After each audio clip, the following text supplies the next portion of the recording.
बिजली की कीमत यूनिट 4 रुपये 66 पैसे इजाफे का इम्कान। CPPA ने बिजली की कीमत में इजाफे से मुतालिक दरख्वास्त दायर कर दी। कीमतों में इजाफा नवंबर की फ्यूल प्राइस एडजस्टमेंट की मद में मांगा गया।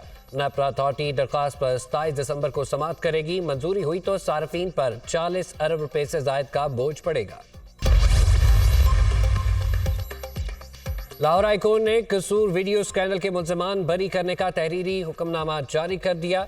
फैसले में करार दिया गया कि इंदराज मुकदमे में 2.5 साल की ताखीर हुई। शिकायत कुनिंदा ने अपने बेटे से जिनसी ज्यादती होते नहीं देखी। मुतासरा लड़के ने बार बार बयान बदला। मेडिकल में तशद्दुद के निशान भी नहीं मिले। मुल्जिमान से मिलने वाली वीडियोस बाजार से आम मिल जाती हैं। शिकायत कुनिंदा और गवाहों ने किसी वीडियो की तस्दीक नहीं की। मुल्जिम अलीम आसिफ, हसीम आमिर और वसीम सिंधी किसी और जुर्म में मुलविस नहीं तो फौरी तौर पर रिहा किया जाए। Pakistan bar council, Punjab bar council और सुप्रीम कोर्ट बार का चीफ इलेक्शन कमिश्नर पर शदीद तहफ़्फ़ुज़ात का इज़हार। सिकंदर सुल्तान राजा से मुस्ताफ़ी होने का मुतालबा। मौजूदा चीफ इलेक्शन कमीशन की ज़ेरे निगरानी शफाफ इलेक्शन मुमकिन नहीं। पाकिस्तान बार कौंसिल का अलामिया। पाकिस्तान बार का आम इंतख़ाबात में तमाम सियासी जमातों के लिए यकसा मौक़े की फराहमी पर जोर। इलेक्शन कमीशन के इंतखाबी तरीक़ाकार, हल्का बंदियों और नशिस्तों की तकसीम पर सवाल उठा दिए। तमाम स्टेक होल्डर्स को यकसा मौक़े फ्राहम होने चाहिए। अलामिये का मतन। इंतखाबात की शफाफियत पर संगीन सवालात उठ रहे हैं। इंतखाबात के तरीक़ाकार और हल्का बंदियों में तजादात पर शदीद तशवीश है। सुप्रीम कोर्ट इलेक्शन कमीशन के हर अमल की तौसीक की बजाय उन तजादात का नोटिस ले। सेक्रेटरी पंजाब बार कौंसिल, इंतखाबात 8 फरवरी को ही होंगे, लेकिन तमाम स्टेक होल्डर्स को यकसा मौक़े फ्राहम किए जाएं। शिकायत को दूर किए बगैर महज इंतखाबी टाइमलाइन पर अमल करना इस्तेहकाम को नुकसान पहुंचा सकता है। Supreme court bar.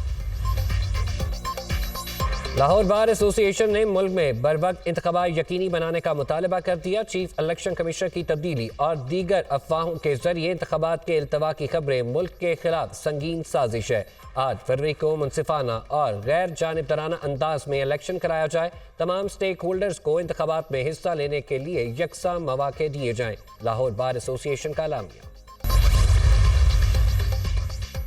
बानी PTI की मुश्किलात में इजाफा। नायब ने साबिक वज़ीर आज़म और बुशरा बीबी के खिलाफ तोशाखाना के मामले में रेफरेंस दायर कर दिया। नायब रावलपिंडी की जानिब से दायर रेफरेंस में 2 मुल्जिमान के नाम शामिल।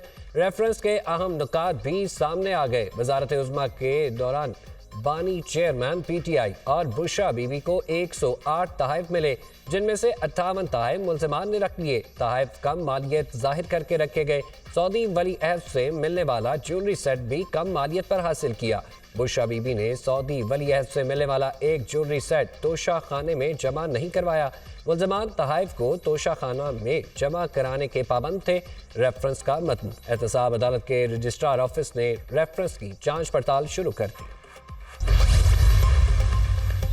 आइन टूटता है तो जजेस आइन शिकन को हार पहनाते हैं। पार्लियामेंट टूटती है तो कहते हैं ठीक हुआ।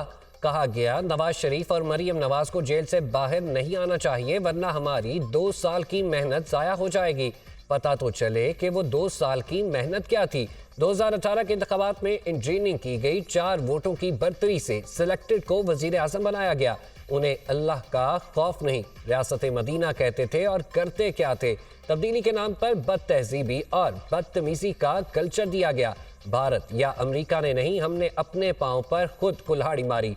अल्लाह ने हमें मौका दिया तो इंशाअल्लाह मुल्क को इस गर्दाब से निकालेंगे। अदालत ने हमारे खिलाफ सारे केसेस खिड़की से बाहर फेंक दिए। नवाज शरीफ का पार्लिमानी बोर्ड इजलास से खिताब। इलेक्शन कमीशन ने PTI इंट्रा पार्टी इंतखाबात केस का फैसला महफूज कर लिया। तहरीक इंसाफ ने इलेक्शन कमीशन के सवालनामे का जवाब जमा करा दिया। इंट्रा पार्टी इंतखाबात के बाद हमने तफसीलात जमा कराई। इलेक्शन कमीशन से 4 दिसंबर को पूछा कि कोई दस्तावेजात मौजूद नहीं तो बता दें। उस वक्त दस्तावेजात जमा कराई तो 8 दिसंबर को दोबारा सवाल आए। फिर दरखास्तों पर समाअत मुकम्मल हुई तो मजीद 40 सवाल पकड़ा दिए गए। इलेक्शन कमीशन के सवालनामे पर मायूसी हुई जब सबके फॉर्म 65 में पार्टी सबरा के दस्तखत हैं तो हमारे साथ तासुब क्यों। हमारे दफातर बंद किए गए, फिर भी पार्टी इलेक्शन का शेड्यूल चस्पा किया। बैरिस्टर अली जफर के दलाइल। इलेक्शन कमीशन ने फैसला महफूज कर लिया।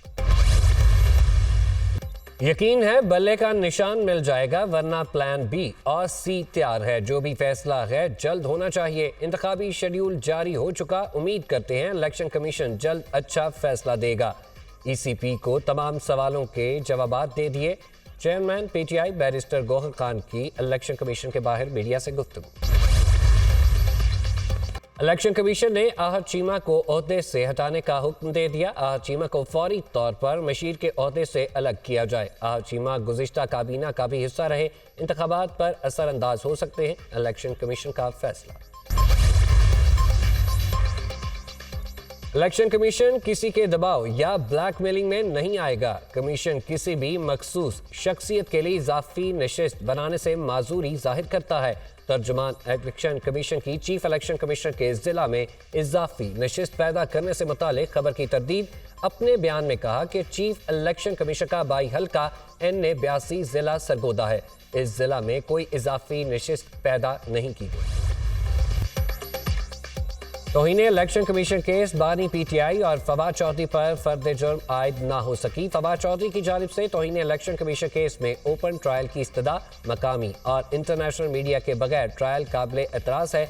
ओपन ट्रायल का हुक्म दिया जाए। दरख्वास्त में इस्तदा हमें केस से मुतालिक कॉपियाँ फ्राहम नहीं की गई, ना हमारी दस्तावेजात अंदर आने दी गई। फवाद चौधरी का मौक़िफ़ अडयाला जेल में तौहीन इलेक्शन कमीशन केस की समाअत 27 दिसंबर तक मुलतवी। पीटीआई इंट्रा पार्टी इलेक्शन और इंतखाबी निशान केस। पेशावर हाईकोर्ट ने इलेक्शन कमीशन को 21 दिसंबर तक हतमी फैसला जारी करने से रोक दिया। जस्टिस अतीक शाह और जस्टिस साहबजादा असदुल्ला ने समाअत की। पीटीआई ने इलेक्शन कमीशन के नोटिस के खिलाफ दरख्वास्त दायर कर रखी है। पंजाब से मुत्तहिदा अरब अमारात को हाई प्रोटीन चारा एक्सपोर्ट करने का फैसला। निगरान वज़ीर आला पंजाब की ज़ेर सदारत खुसूसी इजलास। हाई प्रोटीन अल्फा चारे की काश्त बढ़ाने के लिए इक़दामात की मंजूरी। चारे को साइंटिफिक तरीके से खुश करके महफूज किया जाएगा। मोहसिन नकवी ने कहा बीफ और मटन की एक्सपोर्ट बढ़ाने का भरपूर पोटेंशियल इस्तेमाल करने की ज़रूरत है।